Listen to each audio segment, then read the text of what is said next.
Welcome to Kingdom Success University, where I teach kingdom principles that will transform you from the inside out. Building your life on solid foundation will provide consistent and repeatable success no matter where you are at in life. Some of the key principles that will be taught on the podcast are leadership, finances, mindset, attitude, and much more. Tune in to hear today's episode and enjoy. Kurt Sears grew up in upstate New York and is the fourth oldest of 13 children. He graduated from Ohio University with a bachelor's degree in psychology and has spent almost a decade in manufacturing and logistics environments helping to develop people-centered quality programs and process improvements. Outside of work, Kurt is a husband, father, podcast host, and a volunteer pastor. Over the past 5 years, he has helped launch a church startup, created a small group leader training program, and is in the process of writing a book on discipleship. Well, hello, everyone. Welcome to Kingdom Success University, where we teach kingdom principles in a practical way. So we want to welcome you here again to the episode of A Creation of a Kingdom Father, which is now into manhood. We are excited to have our guest, Kurt Sears, here. Welcome. Thank you. Thanks, James. Good to be back. Yes, absolutely. So obviously you have your new intro, so everyone knows who you are, so we don't have to go through all the intros and feeling comfortable with you. But we are excited to talk about this because Kurt and I, we've really put a lot of work into this and really try to understand how can we come with our limited of knowledge of manhood, right? Because obviously we know God is who created this for us, right? And really just trying to bring a different perspective. Because for those who may not know about this episode, so this episode is really about men's experience, right? With traumatic events that we go through in phases. So in childhood, boyhood, manhood, and then for some of us, fatherhood. And we carry with these traumatic events emotional traumas. And we never express those because of social norms or pressures that people have put on men. And so it's been suppressed for so long. So Kurt and I thought that, hey, bringing some type of light to this, to where people can have insight and start to have the conversations of things that we do go through, but we just never express to other people. And so through this, we just hope that through the lens and through openness and being open-minded, that you can see in our journey or through this journey, the light of what it really takes to go from childhood to fatherhood for some of those in a kingdom way. Now, there are different views and different ways that people believe that a man should be, which we will be getting into today. And we thought initially in this series, in this episode, that, oh, this one's going to be simple. We're going to knock this out of the park. And then when we started to talk about it, we're like, oh, this is actually complicated than we think. So what we want to make sure that you understand when we start this is the premise of like our conversation. So if we really want to talk about the difference, right? So there's two types of men that we're going to be talking about, right? So one, we're going to be talking about what the world views as a man. And we're going to break that down in Matthew's 19, which is Matthew's 19, 16 through 22. But then we're going to talk about the view of God. And then this is where Kurt and I are going to break it down in that simple form to say, okay, hey, what we learned in our own experience, the world's way, and how did we transition over to God's way? And so hopefully that gives you the objective or the perspective of where we're trying to take you through this series. So I thank you so much for that. But let's just kick this off, Kurt, right? Because if we really take a step back, right, and let's really think about this story. Let's talk about this story because this is about the rich young ruler. And the title of this is called The Rich in the Kingdom of God. And so just to give people perspective, right, I'm not going to read all of it, but hey, we'll give like a backdrop and then kind of go back and forth with this. But the backdrop to this rich ruler, which he was young, is that in the natural, he met all the qualifications. Now there's Jesus, right? So Jesus is going to cities and healing and talking about the kingdom of God and he came to serve and not to be served. And so this rich young ruler have heard some great things about him, heard that Jesus was healing people, right? Like physically healing people, like people that were dead were waking up. People that were paralyzed were no longer paralyzed. They were getting up, walking. So this guy heard all of this. But here's what we want to highlight here. So this guy actually on resume had everything according to the world. And let me just kind of read this to you because I want people to know that when we as men are going through this transition from boyhood to manhood, we struggle with this transition, right? So let me read this to you and show you some type of perspective, right? So this rich young ruler came to Jesus and said, Jesus, what can I do to inherit the kingdom of God? I just need to know. I need to know. And let me read this. Now, I'm not going to start at 16. I'm actually going to start right in the middle of this. So this rich young ruler asked Jesus this question. So this is verse 17. He said, so let me just start with 16. Just then a man came up to Jesus and asked, Teacher, what good thing must I do to get eternal life? Now, obviously, this guy is thinking in his head like, man, the one thing I don't have, right? It's just one thing I don't have. I got everything else. It's just this one I cannot obtain. Now, Jesus put some light to his areas of weakness here. Let's get to it. 18.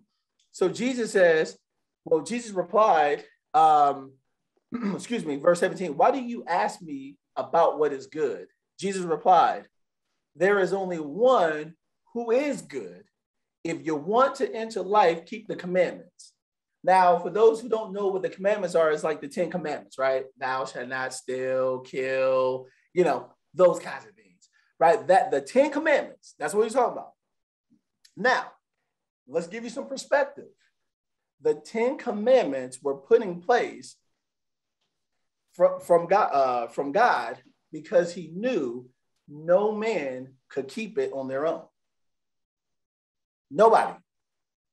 So in the Old Testament, that's what we had to abide by. And the whole point of the 10 commandments was to put a light to us to say we are sinners and we cannot get there. Right? That's the whole point of why Jesus came. Now, I'm not preaching to you. I'm just telling you fact. I'm telling you truth here, right? So we're bringing to you perspective. So Jesus took it back to the 10 commandments. Just keep the commandments. Okay. Now, here's the transition. Verse 18. He says, which ones? So this man knows the commandments, right? So he's acknowledging, okay, I know the commandments. Which one are you talking about? Here's what he says. Shall not murder. You shall not murder. You shall not commit adultery. You shall not steal. You shall not give false testimony. Honor your father and mother and love your neighbor as yourself. He gave those commandments, right? That's what Jesus said right there. Verse 18, 19. Now we're going to highlight something because this plays a role into what Kurt and myself has experienced in our life. And we want to show you these social norms and pressures, right? So Jesus gave the resume. Here's the resume. Now here's what the guy says. All these I have kept, verse 20. The young man said, What do I still lack? Are you seeing that? Now, here's what's exciting, right? This guy is bold. Let me just highlight to you. But now, the whole purpose of this is to really talk about our experience. But we have to show you this because this is the mindset that continues to get pushed into our minds as men to do. Oh, I kept all those. I've done all those. I lack nothing. So this guy, let me give you perspective, came to the Creator who created all earth, who created him, who knew him, and told him, I kept all of these. The man who created the commandments. That's crazy.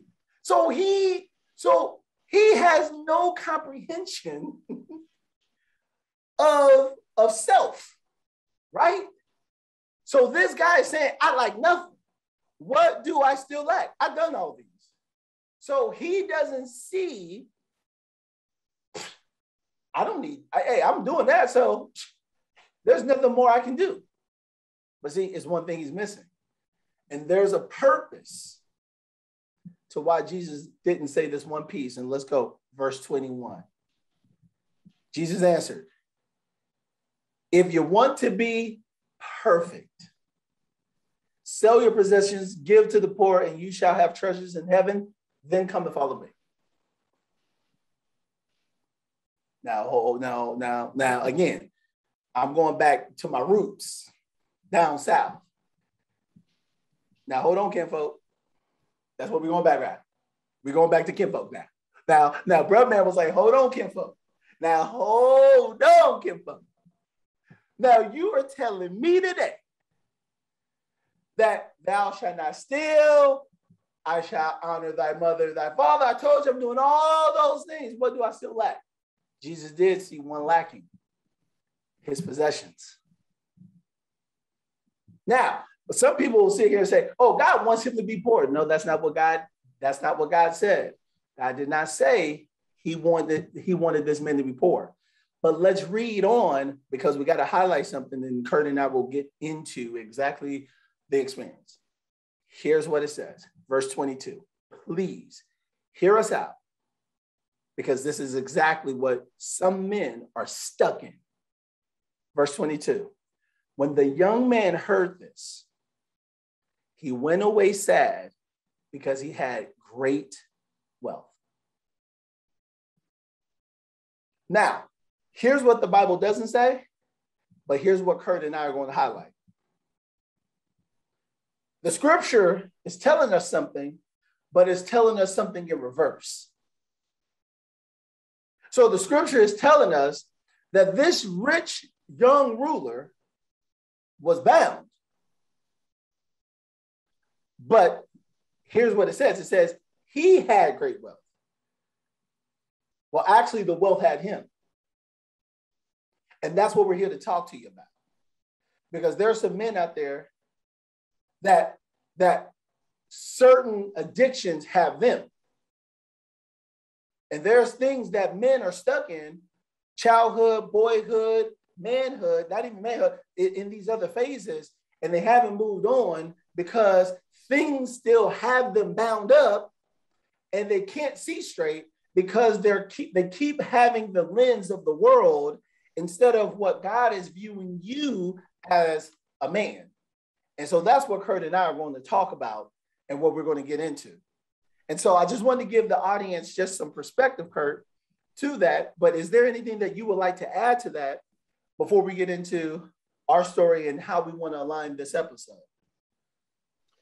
I think one of the things that stood out to me, because even as you're reading this, and this is one of those things that I think with the Bible, is it always seems like no matter how many times you go through a passage, like things just kind of jump out at you as you're going through it. And one of the things that I noticed is it says, and come follow me. And one of the thoughts I had just thinking about the rich young ruler, or the rich young man, however it's phrased in your translation, was this guy was a leader. He wasn't a follower.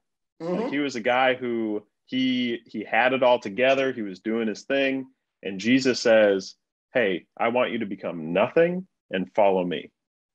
And think about the kind of ego death that takes.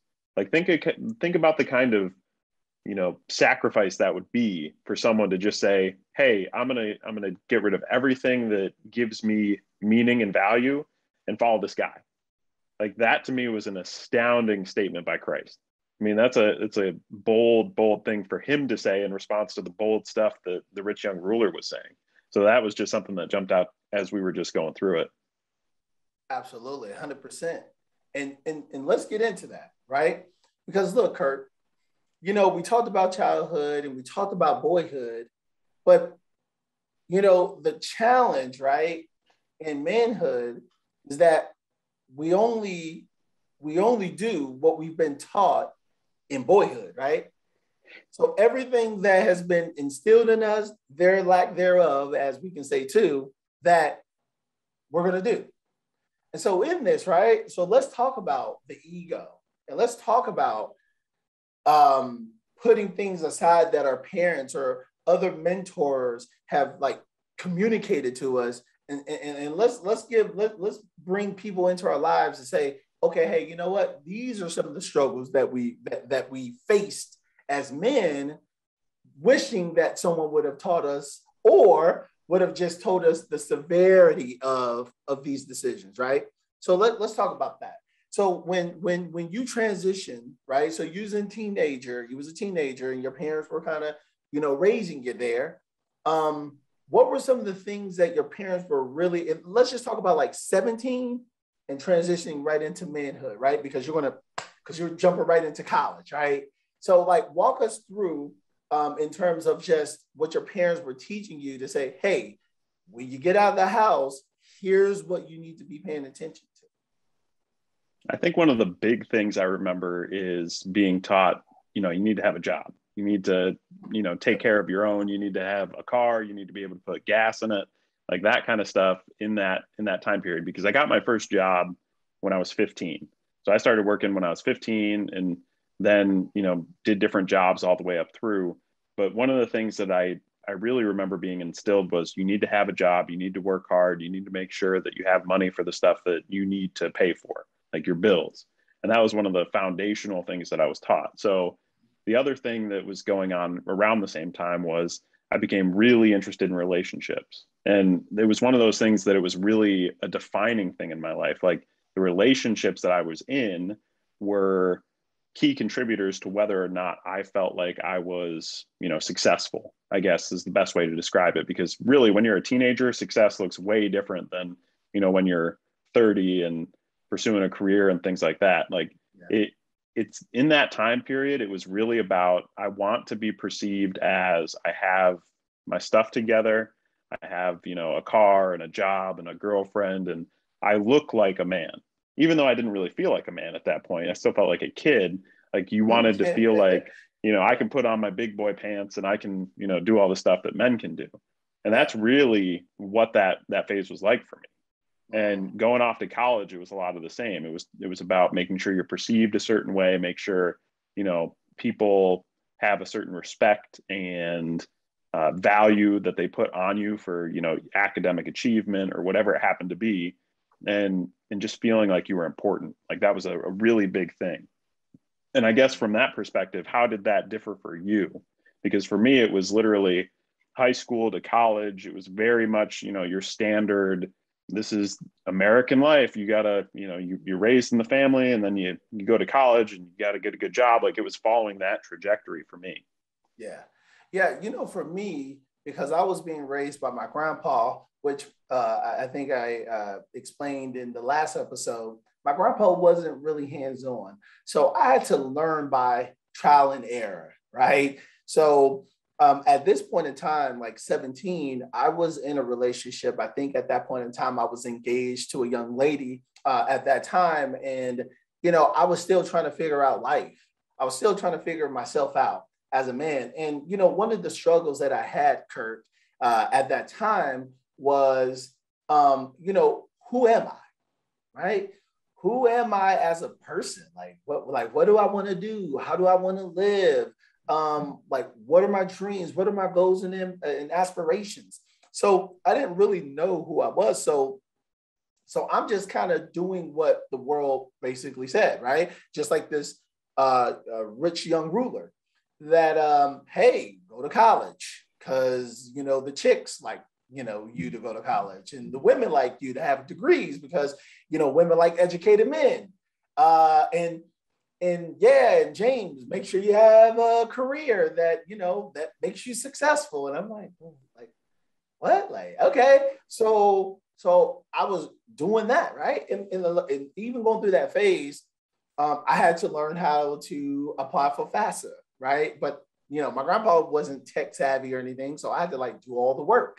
So it was just these things occur at that time that I just didn't know. And so I was just kind of going with the whim. I was watching movies, I was watching music videos and getting my ideas from that, right? Of what a man looks like. Because from that point in which I was going to ask you, and I think you hinted at it a little bit, what did it mean to be like, what does it mean to be a man? Like during that time when you were growing up, and this is before Kingdom, right? So what was that? Was it just, oh, hey, Kurt, long as you have a college degree, a job, and a house, you're a man? Like, what was the definition of a man when you were growing up? I mean, I would say at that point in life, I had no idea. I was in the same boat as you were. I mean, and even as you were talking about it, I thought, man, I wish when I was that age, somebody told me what being a man looked like, because nobody did. It was literally, I took a lot of cues from what I learned from my dad, what I learned from my grandparents, the men in my life, the people that I saw around me, like, this must be what it means to be a man, just viewing what they did. And a thing that I was thinking about as we got into this topic was really, what does it mean to be a man? I feel like ancient cultures, like the Jewish culture, they had a very defined coming of age ritual, the bar mitzvah and the bat mitzvah. Like, you're 13 and now you're becoming a man or a woman in the Jewish culture. Like, there was a clear delineation, but I feel like for Western cultures, we don't really have that. There isn't, a rite of passage. We're not going out and killing the mammoth. We're not, going on our spirit quest or anything like that. Like, we're literally just kind of drifting for a while, right? We're trying to figure it out. But you keyed in on something that I think is important. It's the idea that we look to, like you said, music videos, media, movies, whatever it happens to be, and we try to gain insight into what it means to be a man. What does it mean for me to grow up? What does it mean for me to be impressive or important, or, essentially the rich young ruler? Like, what does it take for me to be that guy? Yes. And so you're constantly absorbing all of these interactions that you're having with people. And, I think of that old song as I was getting ready for this, the ones that goes, macho man. Like, yeah, like that whole idea of like, you want to be this type of guy, right? You want to be the guy that people look up to. You want to be, the guy who is considered put together, whatever that means, because at that point I had no idea. And really, as I thought through it, it's like a lot of it was just kind of imitating my friends. Like, what are my friends doing that makes them look cool? Or what are the things that I'm seeing on TV? Or what are the things that are people that I respect? What do they do? And then can I copy that? And for me, the other angle to it was growing up in a religious background. I was much more moralistic. Like, I wanted to be, I guess, perceived as like the good guy, like the guy who was, wasn't getting into trouble, was keeping his nose clean, was, just a good moral example. And so I always tried to be that in like the friend group. Like, I wouldn't do things that were too crazy. I didn't drink until I was 21 because I had, one, a healthy respect and fear for my father, but two, just a sense of like, I want to be like the moral one. I want to be like the good guy, kind of like the rich young ruler, where he's like, I've kept all the commandments, man. I've done it all. I honored my parents. I'm good. And so there was that side of it too that was compelling me then. And really, that's one of the big things is I wish really strongly that when I was that age, somebody had sat me down and said, this is what manhood looks like. Even if I wasn't going to understand it, I think it would have been helpful. Yeah, of course, right? And you know what's interesting with the rich young ruler? He, even when he did all those things, he still recognized that he was empty on the inside. Right. And look, and the reality is that I was empty on the inside too. Like, yeah, I mean, chasing the women, going to college, doing the things that I wanted to do, I was still empty. And the challenge is that there's a quote, and look, I'm not saying that this is not biblical. I'm just saying that it's a quote, and the quote is that don't allow your occupation to define who you are as a person, right? Like men tend, not all, but most men tend to put their self-image in what they do versus who they really are, right?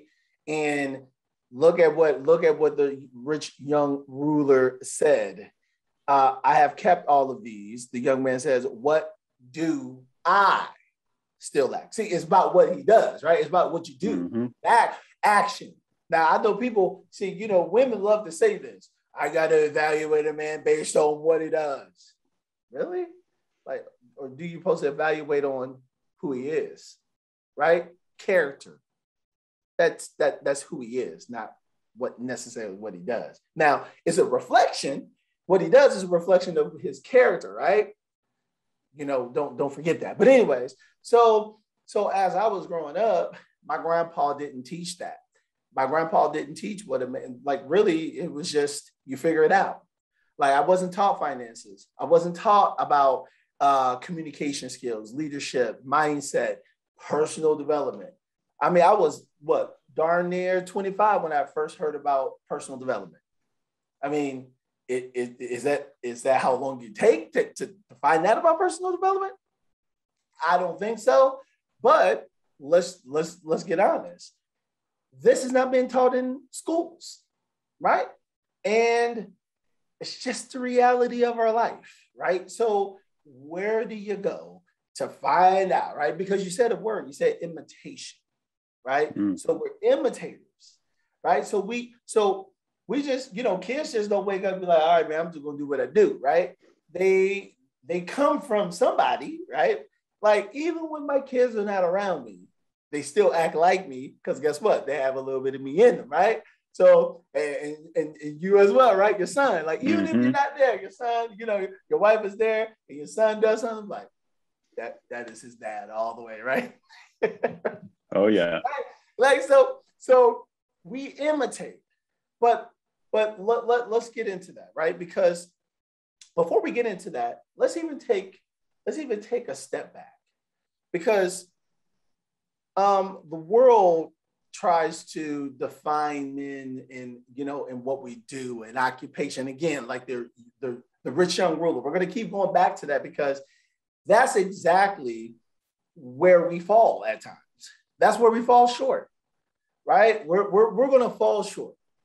And so in those phases, right? So while you were in that phase of like still trying to figure out who Kurt is as a man, what did you start to learn in terms of personal responsibility?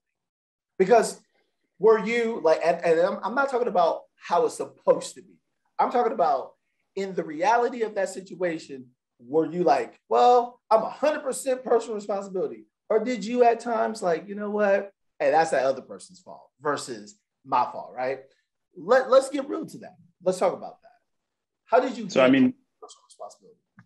I mean, for me, one of the interesting things, if you look at birth order in psychology, you find that, the oldest children tend to be super motivated, middle kids just kind of, do whatever. And then like the youngest is just really coddled. So being number 4 and 13, I definitely found a lot of ways to avoid responsibility, because for me, I was naturally smart. So I liked the school track because for me, it was easy. It was like a game. It was, okay, I go into the class, they tell me the stuff, I just regurgitate it on the test, I get good grades, repeat.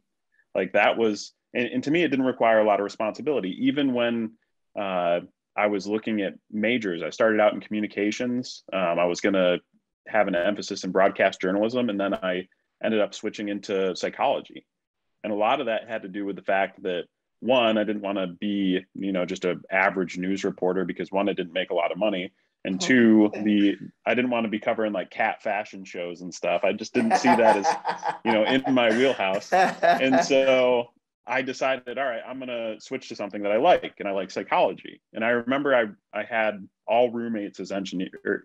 All my roommates were engineers, and they had tons of homework. Like, I would literally come back to our apartment and they would all be sitting around with graphing calculators out and books, and they're doing stuff. And I distinctly remember them saying, "Do you go to school here? Like, we never see you do homework." And it was because in psychology, all you really had was a couple papers in the semester, a midterm and a final. There wasn't a whole lot of like take home homework. So the engineering students were super heavy into it. And for me, I preferred just to have, the things that catered to my strengths. I'm a good writer. I'm a good test taker. I'm good at taking notes. And so for me, I wanted to stay in that as long as I could. The problem with that is it doesn't foster a lot of failure. And that's something that I didn't learn until a lot later on, is failure is really, really, really good for you. And you don't think so on the surface, just due to the fact that, it hurts to fail. But at the same time, we spend most of our lives trying to avoid it. But a lot of times failure teaches us more than success does. And so I didn't have a lot of moments in my, 17 to 25, let's say, where I experienced a lot of failure. Most of that came in relationships. Most of that, and that was the thing, is the failure stung. And so you just try to avoid it. And the more you try to avoid failure, the more you avoid responsibility as a whole, because the more responsibility you take on, the more risk you accept, because you're accepting risk for failure. Mm-hmm. And so for me, and that's where a lot of us get stuck. I mean, guys especially, we don't want to take on responsibility because we run the risk of failing, and we haven't failed enough to understand that it's good for us. And we haven't failed enough to understand realistically who we are. And that's what the rich young ruler didn't get. He hadn't failed enough to understand he needed Christ. And that's where we all are. Mm-hmm. Exactly. 100%. Now, that's so true, because, when you were just talking about it, it was just kind of going on in my head here, where I'm saying, hold on, Kurt is so right. Like, it's the fear of failure, right? It's just like, is it real? Like, like, come on, like, seriously? But no, seriously, because think about it. And I talked to, my friends about this, but people don't really get it. And let me just hopefully highlight this. So, to be a man, to be a kingdom man, think about this. We're responsible for us positioning ourselves with Christ. That's number one. Number two, if we're called to be husbands, we're not only responsible for ourselves, now we're responsible for that other person. That's number two. Number three, then if there's life created from that, you're responsible for that too, right?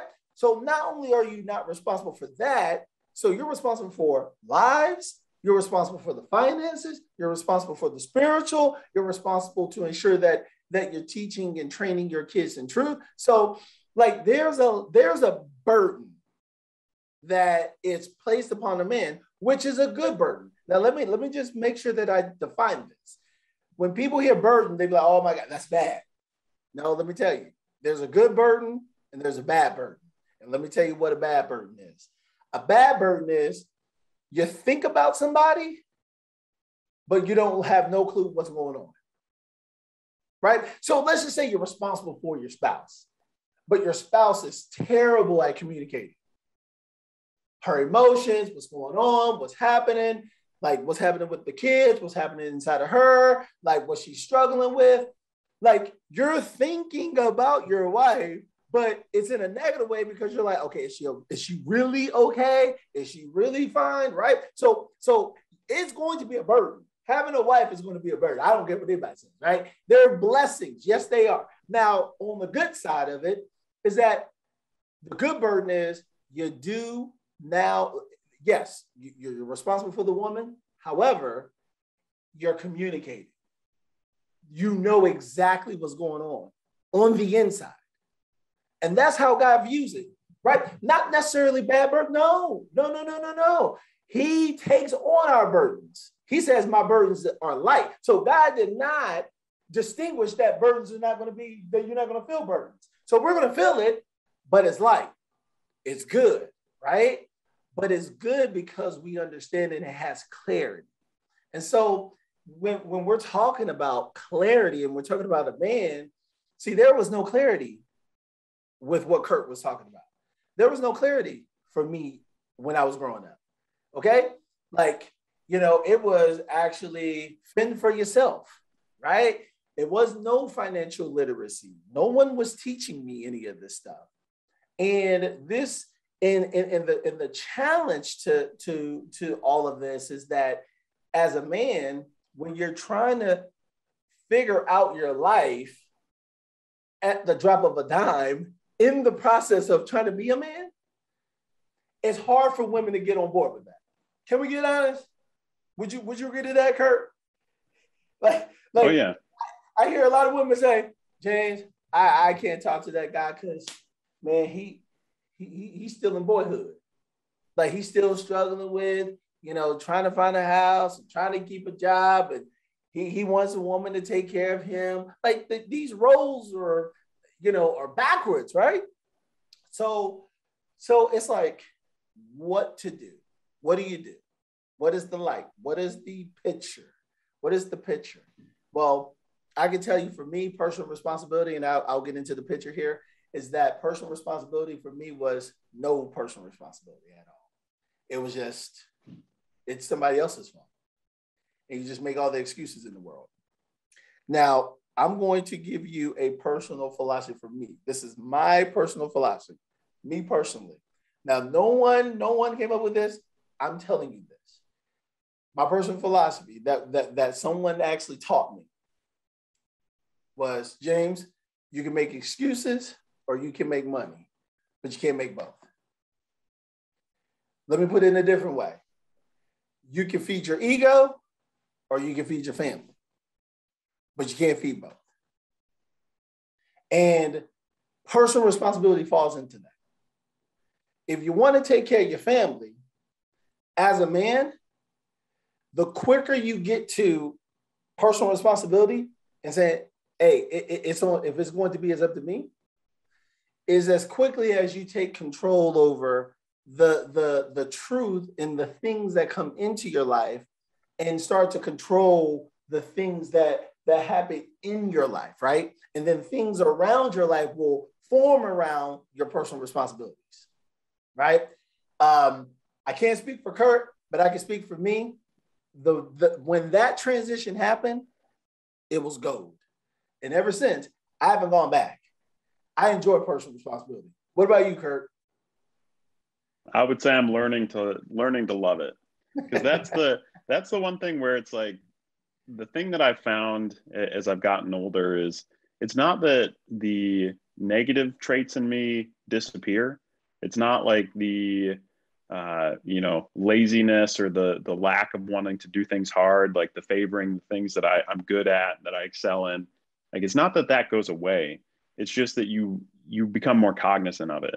And that's something that I've realized just, in my prayer life and my time where I'm seeking God, is He is really, really good at showing you just how screwed up you are. Like, He comes at you the same way He came at the rich young ruler and says, hey, have you kept this? Have you kept this? Have you kept this? And it's like you said earlier, we can't. Like, we're incapable. There's no way that any of us can keep any of that perfectly. And so the other thing you said too, that idea of, you can feed your ego or you can feed your family. Like, that's a real reality. Like, that idea that you can either be humble or you can be proud and arrogant and disregard other people. And there's some real deep truth there, because from my perspective, when I look at what has changed my life the most, it's when I've accepted greater and greater amounts of responsibility, which make it so that you have to grow up. And that's something that I don't think people understand. We're really cautious a lot of times to give people, quote unquote, more than they can handle. But the truth is, people can't start realizing they can handle stuff until they're actually doing it. Yes. And so you can't baby men. Like, you can't just say, well, they'll get their event. It's like, you need to put them out there. Like, they need to just start doing it. Like, that's one of the fake it till you make it. Literally fake it till you make it. Like, if you don't have responsibility in your life, and whether that's a job, whether that's stable relationships, whatever that happens to be, if you don't have it, you need to start acting like you can do it. Because the reality is, none of us are good at it. Like, it takes time, it takes effort, it takes practice, and then it takes the grace of God above everything else.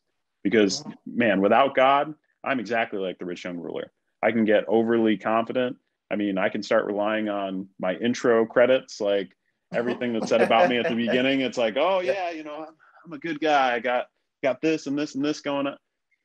That's all nonsense. I mean, the reality is, I'm a sinner saved by grace first and foremost, and everything that flows out from what looks good to anybody is just a blessing from God. And that's the truth. And the more you start to understand that, the more you're willing to step into responsibility, because you know that whether you are the best in the world at it, or, a little bit better than the worst person, like God still loves you despite it. And that's something that really you have to start to understand as you think about manhood. Because that was something that, as I was thinking about this idea, I was like, what does it mean to be a man? What does being a man look like? And what I came back to is, being a man is tied to your identity. And like in ancient Greek culture, that was being a really good warrior. If you were a Spartan, it was being, a really good politician. If you were in Athens, there's always been these different variations on what it means to be a man throughout history. But one of the things that I think is really sad right now is that people have no idea what it means to be a man at all. There's no definition. There's nothing for them to hold on to. So they just kind of float.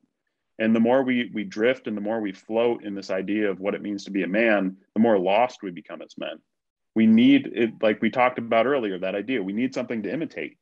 And if we just imitate, the guy on TV that from all the sitcoms, who's the lazy dad who just sits in the chair and sits in his underwear and says, "Leave me alone, I'm watching," like, that's not what we're supposed to be emulating as men.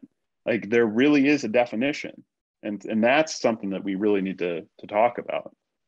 Right. Absolutely. 100%. And that's what we're talking about, is personal responsibilities. It's just what it is. And look, you're going to be measured by that. See, I want to say this, and I know there's going to be some person out there that's going to take it the wrong way, but I don't care, because it's just what it is. You can't do any more for God to love you, right? God already loved you. I mean, he loved you so much, he gave us his begotten son. So there's nothing we can do for him to love us anymore. There's a caveat though. However, what we do will determine how pleased God is with us. There is a difference. Does it make sense? So the thing is that, when it comes to manhood, the level of responsibility, right, will be in direct proportion, right, to the level of maturity or decision-making we make. And let me just explain this to you before we get into the imitation piece, because I want to make sure that we highlight this. Well, the question is, what makes a mature man? I had to ask this question, and I've been thinking about this, and I hear all types of definition. Oh, right? All that stuff. Right? I hear it all. Well, let me give you my definition from a biblical view. What makes a man a mature man is based upon his decision making. That's it. Oh, no, James, there's more to that. No, it's not. No, it's not. If this rich young ruler made the decision to sell his possessions and follow Christ, he would have been mature. But because that man did not have the proper decision making, he made a grave mistake. And by the way, I'm not going to go off the rails of this. It cost him his life. So the thing is that we can make decisions, but decisions are not without consequences. Yes, we have freedom of speech, but we're not free of consequence. So we got to understand as men, if we decide not to take personal responsibility, the question is, what happens when we don't? And that's where we get evaluated by God. But we're going to move on. So with that being said, imitation, right? So you said that we have to stand upon, we have to have identity. I love that word, identity. So how did you transition from this is what I do, to now transitioning into identity? Help the audience, the audience know, like, what was that transition to say, okay, boom, my mindset is on identity? I mean, for me, a lot of it came down to my senior year of college. And I brought up, I think a couple episodes ago, that I started battling depression when I got into high school. And the reality is depression is an identity crisis, I guess. It's just ongoing. And it's essentially, there's a lot of negative self-talk where you're saying, I'm not good enough, I'm not good enough, I'm not good enough. Well, at the same time, you're actively on the outside trying to be good enough. And it's a lot like, the way I describe it when I talk about it is, it's a lot like being in quicksand, where the more that you try to fight the depression, the worse it gets, because you're not able to do it. And then it's like the Indiana Jones movies. Like, you need somebody with the vine, like tossing that thing into you to pull you out. Like that's just the reality of it, is it's really a disease of hope, is how I've described it. Like, there's nothing past it. I'm not good enough. And it took getting to the point of, being really close to suicide then to start to understand that we can't construct an identity that's deep enough to heal our wounds. And that's just the truth of it. And so what I had to do is I had to make a decision. And it's like you said, decision making, it comes down to life or death sometimes. And you have to decide that you can't do it yourself.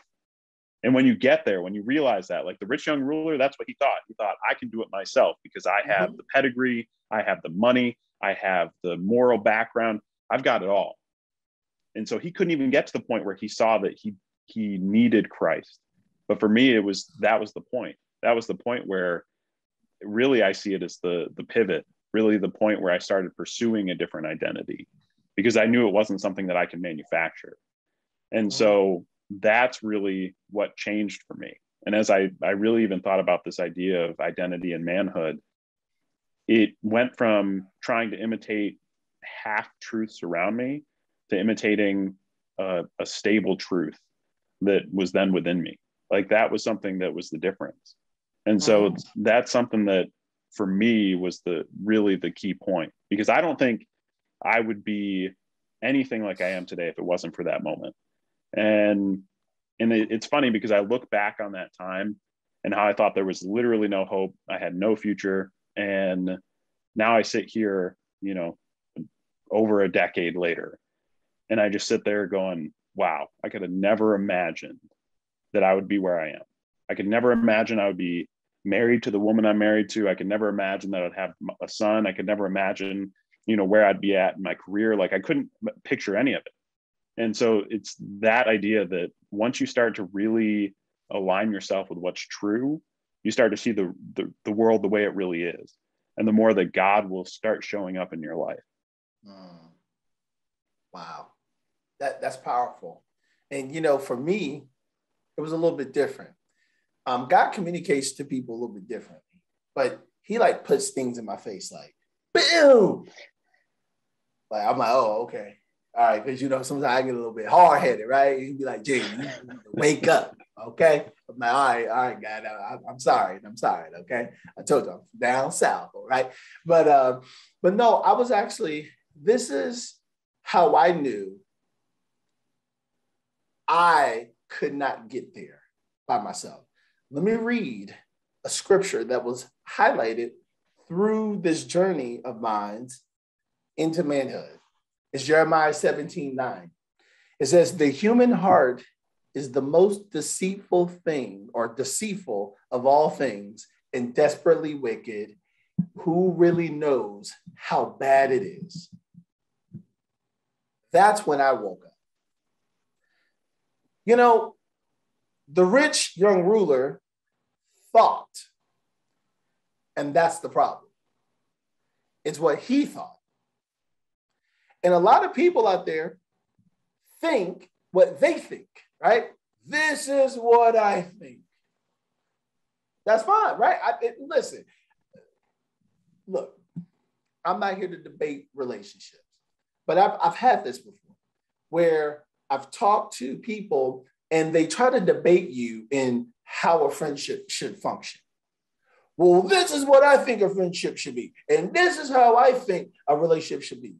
So if you thought that that's how relationships should be, why are you single? Right? If you had all the answers. And look, let me tell you, we as humans sometimes can be deceived. And here's what God highlighted to me.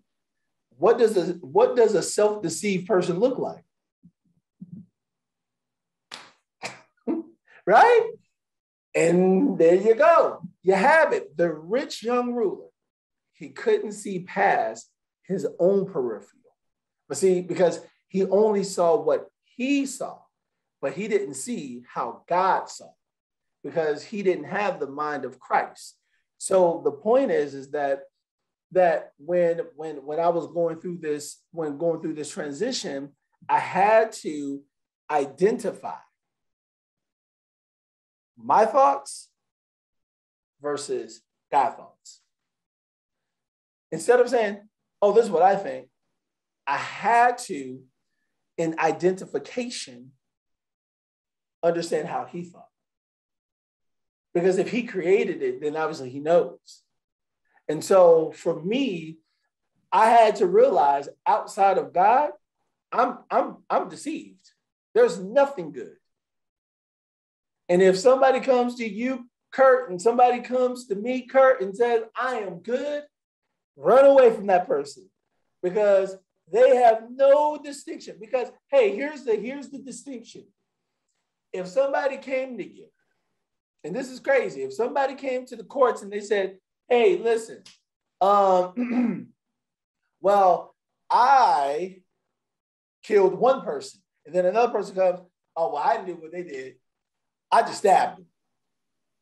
Is it still bad? Like, is that like it's still bad, right?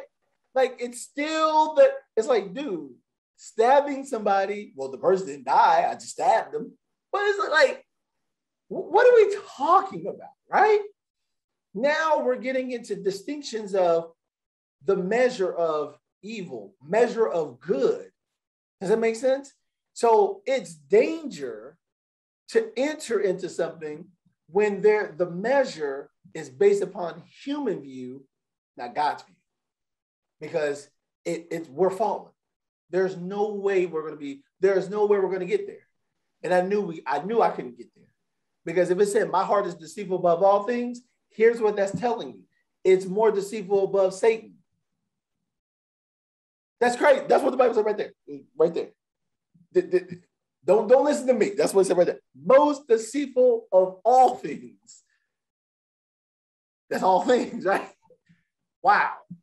So that woke me up. So that's what woke me up to say, I need to really get serious in this decision-making time, right? And look, not going to be perfect, but man, we got to make some progress, right? We got to make some progress. We got to start humbling, lower the ego. You don't know anything, James. Get your butt over here and start learning about some kingdom stuff, right? And that's what God told me to do, and that's what I've been doing. But let's close this out, because we can go on and on about this. But so now that we know about identification, let's close this out. So you hinted at something.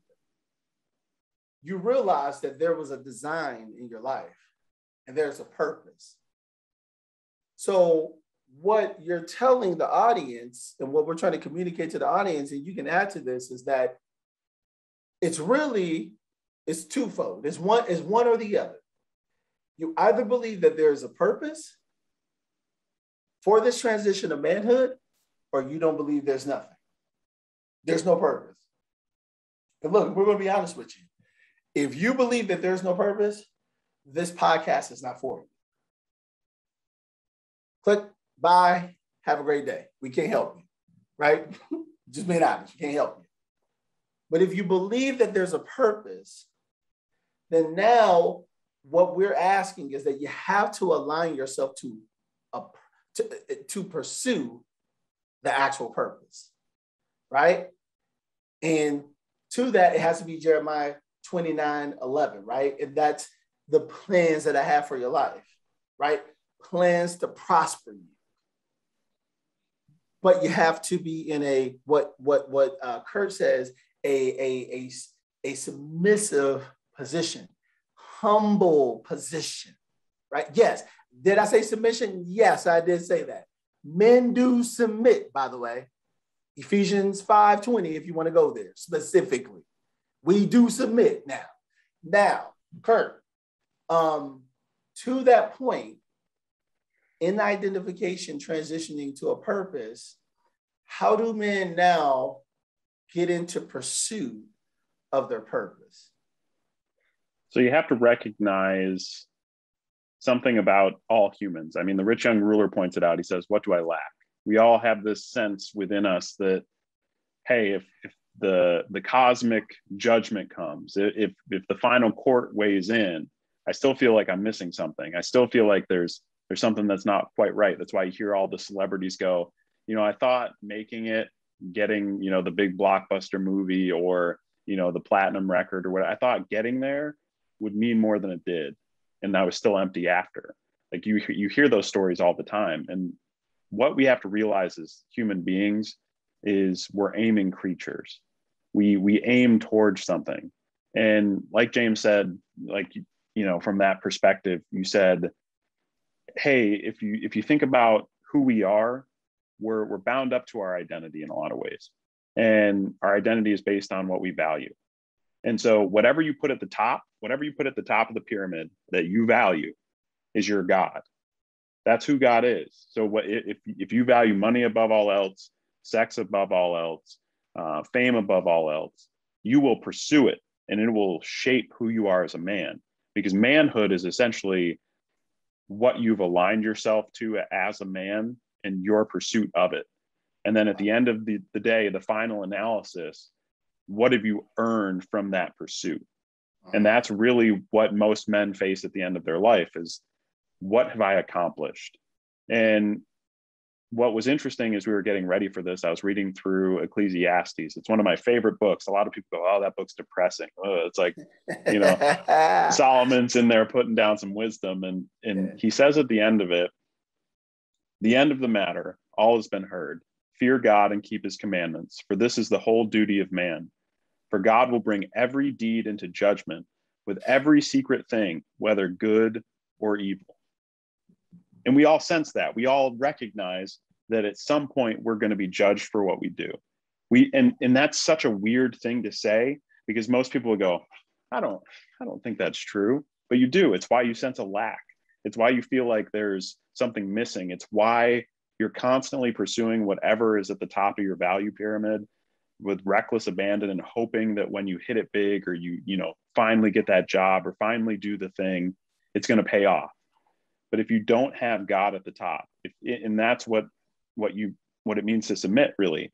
If you don't have an authority greater than yourself, and namely God, who is perfect, that you can align yourself to, that you can imitate, that you can seek, then you're just going to be lost at the end of the day. And you have to recognize that what Solomon, the wisest man who ever lived, said was, hey, fear God and keep his commandments. Pursue and align yourself right, because you're going to be judged. And you know it because you feel it. You can sense it. There's something innate in all of us where we just know that it's true. And it's what drives us every day. And so from that perspective, you got to seek what's true. And that's the pursuit. Seek truth. And if you seek truth, I guarantee you're going to eventually come to God, because you have to. If you go down that rabbit trail long enough, you're either going to go, there is a God or there isn't. And the answer to that question is probably the most important thing you could ever choose in your entire life. Absolutely. Well, I'm going to leave the audience with this. And I think it's prevalent to everything he said.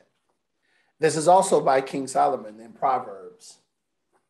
And here's the purpose of Proverbs. Here's what it says. And then we'll leave.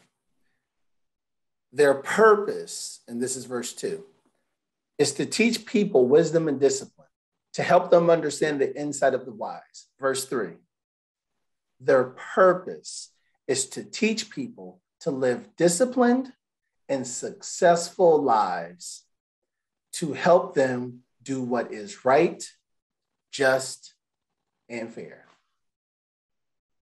If you don't know from what Kurt just said, hey, the whole design, our purpose is not to live in poverty. It's not to be poor. It's not to be lacking. It's not to be in fear. It's really to submit to God and to live the disciplined and successful life that he designed us for. And that's a fact. So with that being said, I want to thank Kurt for this episode, Manhood. And for those who tuned in, please subscribe to the podcast YouTube channel, and you have a great day. Thank you for listening in on today's episode. Please subscribe to the podcast and YouTube channel.